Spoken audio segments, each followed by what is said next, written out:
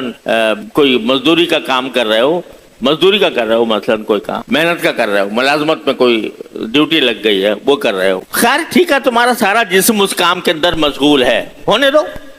جائز ہے تمہارے لیے، لیکن زبان تو خالی پڑی ہے نا، وہ تو ایسی حالت میں بالکل خالی پڑی ہے، اس کو کیوں خالی پڑا رہنے دیتے ہو؟ اس کے ذریعے اپنے واسطے نیکیوں کا ڈھیر لگاؤ، نیکیوں کا ذخیرہ کرو۔ سبحان اللہ ایک کلمہ حدیث میں آتا ہے میزان عمل کو بھر دیتا ہے، تو اس کلمے کی زبان سے ادا کرتے رہو، کیا تکلیف ہے؟ کوئی مشقت نہیں، کوئی خرچہ نہیں، وقت کا بھی خرچہ نہیں، کیونکہ اپنے کام میں لگے ہو۔ دل بیار دست بکار ب دل بیار، ہاتھ تو کام میں لگے ہوئے ہیں اور دل اپنے محبوب کے یاد میں مصروف ہے، تو زبان کو کیوں خالی چھوڑتے ہو؟ زبان کو اللہ کے ذکر سے تر رکھو، چلتے پھرتے اٹھتے بیٹھتے، قیامم وقعودم علی جنوبہم، ایک جگہ نہیں، قرآن نے کئی جگہ یہ کہا ہے، اور ایک جگہ فرمایا فاذکروا اللہ قیاما وقعودا وعلی جنوبکم، کہ اللہ کا ذکر کو کھڑے بھی، بیٹھے بھی اور لیٹے ہوئے بھی۔ زبان کو خالی مت چھوڑو، کیونکہ اگر زبان کو تم نے خالی چھوڑ دیا تو یہ مقولہ مشہور ہے کہ خانہ خالیرہ دیو میں گیرت، جو مکان خالی ہوتا ہے اس پر دیو قبضہ جما لیتا ہے، اس پر جن آ کے قبضہ جما لیتے ہیں خالی مکان پہ۔ لوگ ڈرتے ہیں، جو مکان خالی کافی دنوں سے خالی پڑا ہو تو لوگ اس سے اس واسطے ڈرتے ہیں کہ اس میں تو جنات کا غلبہ ہو گیا ہوگا، جنات کا تسلط ہو گیا ہوگا، اس واسطے کہ خالی پڑا ہے اتنے دن سے۔ تو جو گھر خالی ہوتا ہے اس پر جنات قبضہ جما لیتے ہیں، تو اگر یہ زبان کو خالی رکھو گے تو اس پر شیطان کے جنات قبضہ کر کے اس زبان کو غلط کام میں استعمال کریں گے، کبھی جھوٹ بلوائیں گے، کبھی غیبت کروائیں گے، کبھی بہتان ترازی کروائیں گے، کبھی تمہیں کسی اور آفت میں مبتلا کرے گی یہ زبان۔ تو اس کا رخ موڑ دو اللہ کے ذکر کی طرف، اللہ کے ذکر کی طرف۔ حدیث میں رسول کریم سرورت عالم صلی اللہ علیہ وسلم سے ایک صحابی نے پوچھا کہ رسول اللہ سب سے افضل عمل کون سا ہے؟ آپ نے مختلف اعمال کے بارے میں فرمایا ہے، تو آپ نے جواب میں فرمایا کہ یکون لسانک رطبا بذکر اللہ، افضل عمل یہ ہے کہ تمہاری زبان اللہ کے ذکر سے تر رہے، ہر وقت زبان کے اوپر کوئی نہ کوئی ذکر رہے۔ اور اصل بات تو یہ ہے کہ ذکر زبان سے بھی ہو اور دل سے بھی ہو، یعنی دل بھی اس کی طرف متوجہ ہو۔ لیکن اگر مصروفیت کی وجہ سے، افکار کی وجہ سے، مشغولیات کی وجہ سے آدمی کا دل اپنے کچھ کام میں لگا ہوا ہے، وہ کام کی طرف متوجہ ہے اور صرف زبان ہی ذکر کر رہی ہے، تو اس کو بھی بیکار نہ سمجھو، یہ بھی بڑی کرامت اور بڑی برکت کی چیز ہے، بڑی فضیلت کی چیز ہے کہ کم از کم تمہاری جسم کا ایک عضو اللہ تعالیٰ کی یاد میں مصروف ہے، اللہ تعالیٰ کا ذکر کر رہا ہے۔ تو یہ ترتیب جو میں نے عرض کی، اللہ تعالیٰ ہم سب کو عمل کی توفیق عطا فرمائے۔ صبح فجر کے بعد سب سے پہلے تلاوت، کم از کم 3 تسبیحات اور دعا اس بات کی کہ جو میرا دن شروع ہوا ہے اس کے اندر مجھ سے کوئی گناہ سرزد نہ ہو، سب کام میں آپ کی رضا کے مطابق کروں، اور پھر چلتے پھرتے ذکر اللہ جس حالت میں بھی ہو، زبان کو زیادہ تر رکھا جائے اللہ تعالیٰ کے ذکر سے۔ تو یہ کام کر لیا تو انشاءاللہ ثم انشاءاللہ ہم اس حکم میں داخل ہو جائیں گے، یا ایھا الذین آمنوا اذکروا اللہ ذکرا کثیرا، کہ ایمان والو اللہ کا کثرت سے ذکر کیا کرو، وسبحوہ بکرۃ واصیلا، اور اس کی تسبیح کیا کرو صبح اور شام۔ اللہ تبارک و تعالیٰ اپنے فضل و کرم سے، اپنی رحمت سے ہم سب کو اس کی توفیق عطا فرمائے، اور ہمیں اللہ تعالیٰ غفلت سے نکال کر اپنی یاد کی طرف متوجہ فرما دے۔